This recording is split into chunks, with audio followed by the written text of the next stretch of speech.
ஒரு நாளைக்கு 100 பேர் ஃபோன் பண்றாங்க, பிரச்சனையோட. ஒவ்வொருத்தருக்கும் ஒரு பிரச்சனை.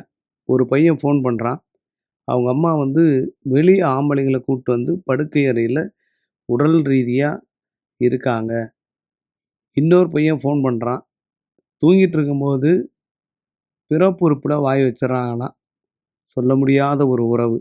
அதேபோல சித்தப்பா, சித்தப்பான்னு ஒருத்தர் பழகிட்டு, மனைவியோட உடலுறவு வச்சுருக்காராம். அத நேர்ல கணவன் பார்த்துருக்காரு. அது மட்டும் இல்லாம, சில வீட்ல அன்டைம்ல மனைவி வந்து வேறு ஒரு ஆணோட இருக்காங்களாம். தண்ணி போட வர்றவங்க, அப்புறம் ஃபுட் டெலிவரி பண்ண வர்றவங்க, இந்த மாரி. அத கணவன் பார்த்துருக்காரு.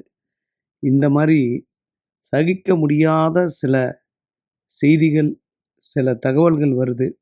இந்த மாரி தகாத உறவு இருக்கிறவங்கள பிரிக்கிறதுக்கு ஒரு வசிய விபூதி இருக்கு.